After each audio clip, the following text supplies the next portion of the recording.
Hey guys, and welcome back. Tonight, let's dim the lights, get comfortable, and just sort of float back in time. No need to stress, no need to think too hard. We're just going to drift through some history that's a little bit weird, a little bit grim, and honestly, pretty boring, which is exactly what we want. So settle in, close your eyes if you want, and let's talk about something that was, well, a universal experience, but one that was monumentally different from today. We're going to start with childbirth in medieval times.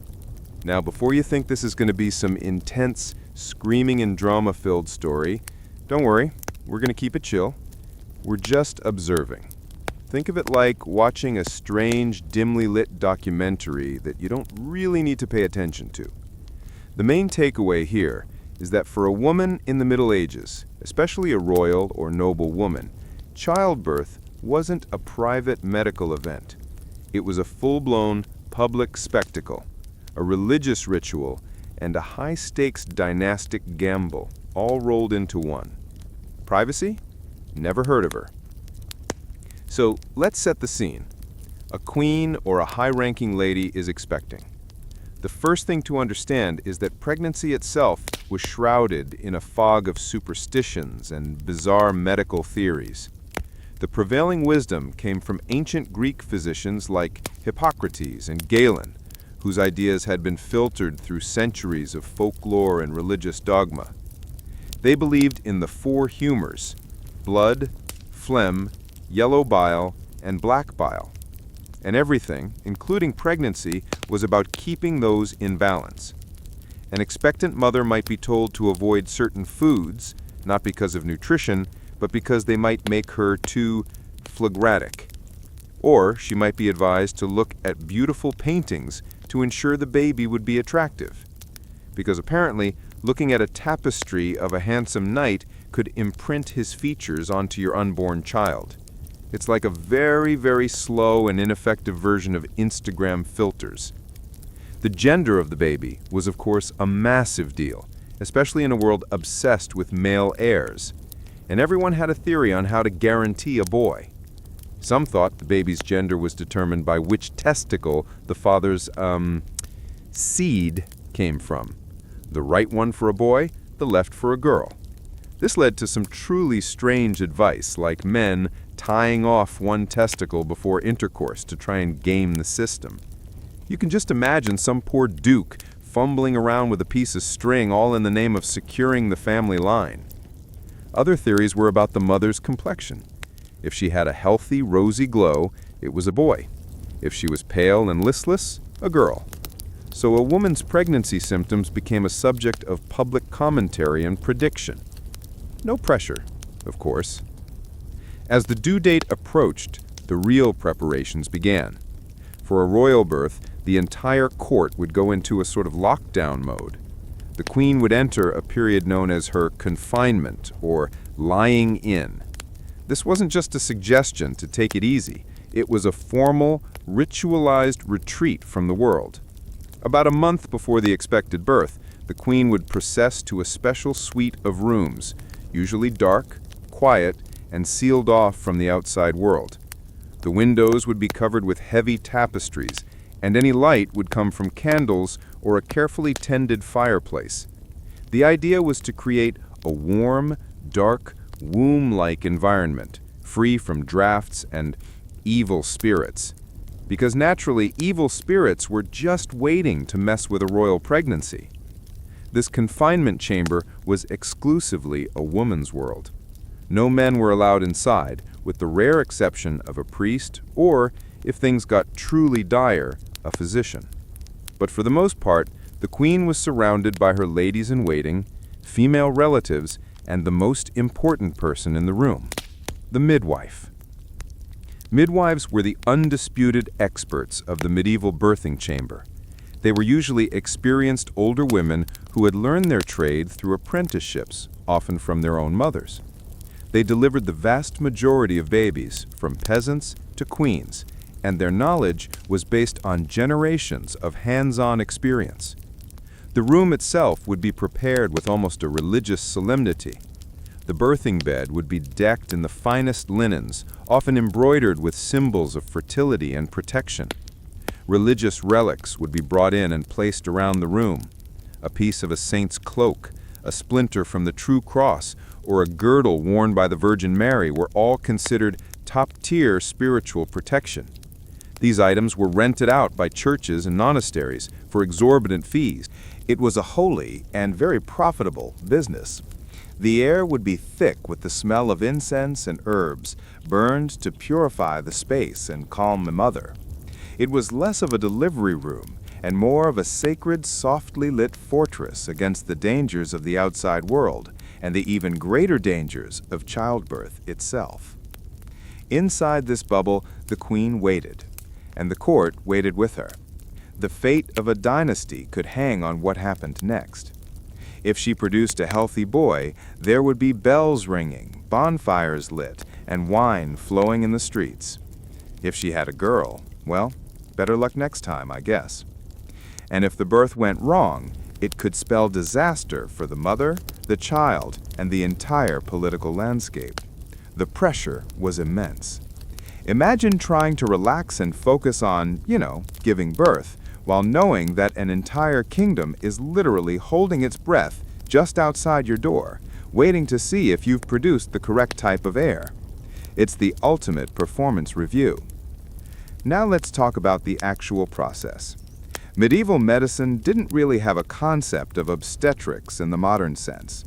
The male-dominated world of university-trained physicians considered childbirth to be, well, women's business. It was messy, mysterious, and a bit beneath them. They wrote theoretical texts about it, mostly copied from ancient sources, but they rarely, if ever, attended a birth. A doctor might be consulted from outside the chamber door, offering advice based on the midwife's reports, but he wouldn't dream of actually examining the patient. That would be highly improper. So the midwife was in charge. She would use a variety of techniques to ease the labor. Herbal remedies were common, things like raspberry leaf tea to strengthen contractions, or lavender to calm the mother. She would encourage the mother to walk around, to sit in a warm bath, or to lean on her attendants. Unlike the modern image of a woman lying flat on her back, medieval women often gave birth in a variety of positions, kneeling, squatting, or sitting on a birthing stool. The birthing stool was a classic piece of equipment, a sort of three-legged chair with an open seat designed to use gravity to its advantage. It was a practical, sensible tool in a world that wasn't always practical or sensible. The midwife's job wasn't just physical, it was spiritual. She would lead prayers, chant incantations, and offer words of encouragement. She was a coach, a spiritual guide, and a medical practitioner all in one. But her toolkit was limited. She had no way to monitor the baby's heart rate, no ultrasound, no real understanding of infection. Her knowledge was based on what she could see and feel. She could tell the baby's position by hand, and she knew how to try and turn a breech baby, a risky maneuver that often failed. Pain relief was not really a thing. Alcohol might be used, or certain herbal concoctions with a mild sedative effect, but there was no epidural, no effective anesthetic. Pain was seen as an unavoidable, even a biblically mandated part of the process.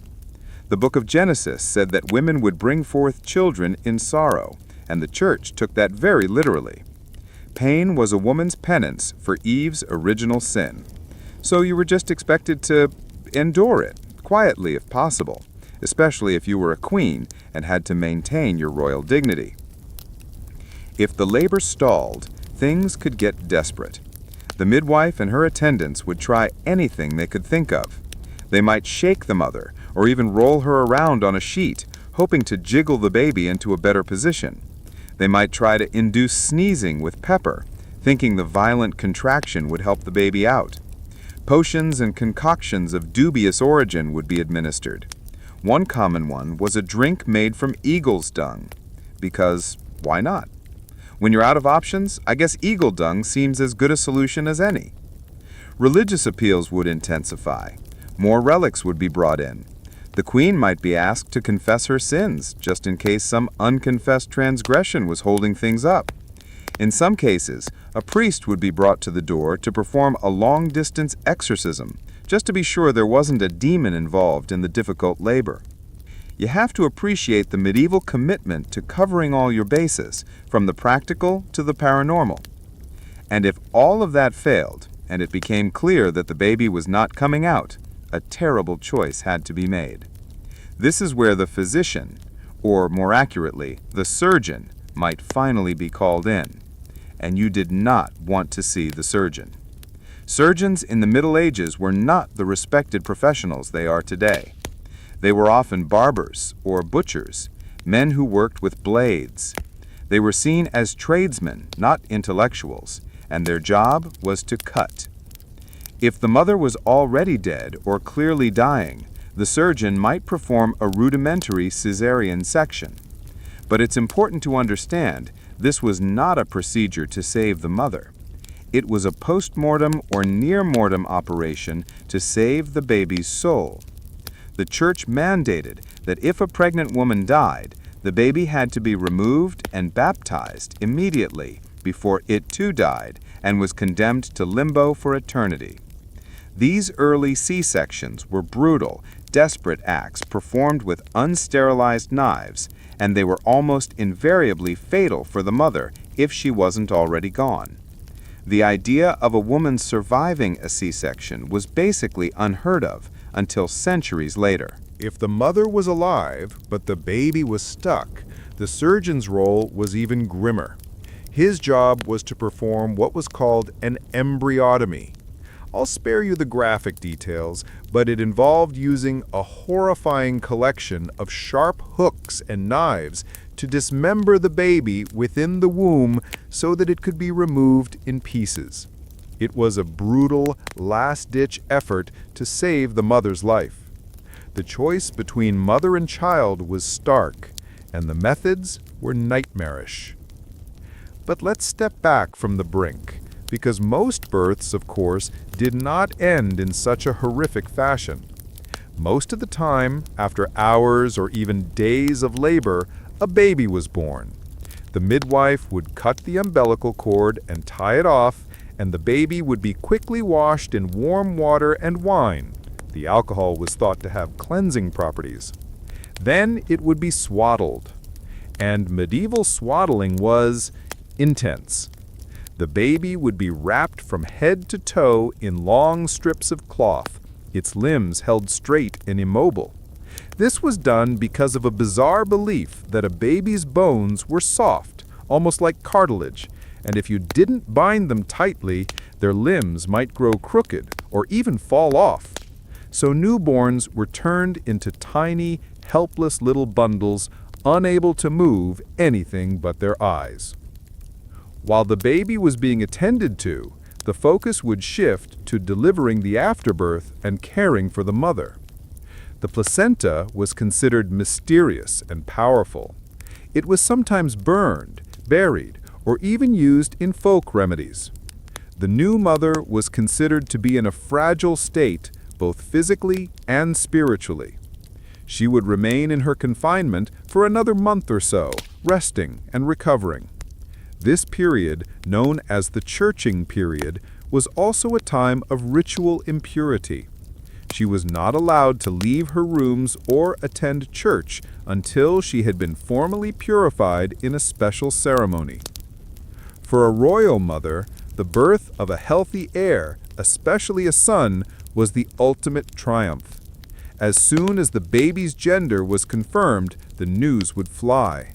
Church bells would peal, cannons would fire, and the court would erupt in celebration. The new father, the king, would finally be allowed into the chamber to see his child and congratulate his wife on a job well done. Her value, her status, her very security could depend on that moment. For women like Anne Boleyn, the failure to produce a son was not just a personal disappointment, it was a death sentence. The pressure to produce a male heir turned the birthing chamber into the most important and dangerous political arena in the kingdom. But what if the baby wasn't healthy? What if it was born with a physical deformity? In a world that saw such things as a sign of God's displeasure or even demonic influence, the reaction could be one of horror and shame. A royal baby with a clubfoot or a cleft palate could be seen as a terrible omen for the dynasty. Rumors would fly. Was it a punishment for the parents' sins? Was the queen unfaithful? Was there witchcraft involved? These children were often hidden away, their existence a closely guarded secret. It's a sad, cruel little footnote to the grand spectacle of royal birth. And then there was the sheer, overwhelming risk of death. Even a seemingly straightforward birth could end in tragedy. Postpartum infection, what was then called childbed fever, was a terrifying and little understood killer. With no knowledge of germs, the chances of infection from unwashed hands, unsterilized instruments, or retained pieces of the placenta were incredibly high. A woman could deliver a healthy baby, seem perfectly fine for a few days, and then suddenly develop a raging fever and die in agony. It was so common that it was simply seen as one of the great hazards of being a woman. Queens were not exempt. Jane Seymour, the third wife of Henry VIII, famously gave him his long-awaited son, Edward, only to die of postpartum infection just 12 days later. Henry was heartbroken, but in a grimly practical way, he considered her his only true wife, because she had done her duty and died for it. It's a chillingly transactional view of marriage and life. The survival of the baby was also far from guaranteed. Infant mortality rates were staggeringly high across all classes of society. Babies died from disease, from malnutrition, from accidents, from things we would now consider easily treatable. So after all the ritual, all the prayer, all the eagle's dung and anxiety, the product of a successful birth was still just a fragile little creature with a very uncertain future. This is why royal families, and indeed most families, had so many children. It was a numbers game. You had to have a lot of them just to ensure that a few would survive to adulthood. The concept of a spare heir wasn't just a cruel joke. It was a practical necessity. So let's just float here for a moment and think about that. The medieval birthing chamber, a dark, hot, crowded room filled with women, relics, and the smell of incense, a place of immense spiritual significance and almost zero scientific understanding, a place where a woman's body became a public stage for dynastic ambition, and where her life and the life of her child hung in a precarious balance. It was a world away from our modern, sterile, medicalized experience. It was intimate and communal and terrifying all at the same time. And at the center of it all was a woman enduring unimaginable pain, under unimaginable pressure, armed with little more than prayer and the hope that she would survive to do it all over again in a year or two. It's a gentle, sobering thought to drift off with, a reminder of the quiet, forgotten struggles that underpinned the grand, noisy narrative of history. And on that note, let's just breathe and let the quiet of that dimly lit room settle over us.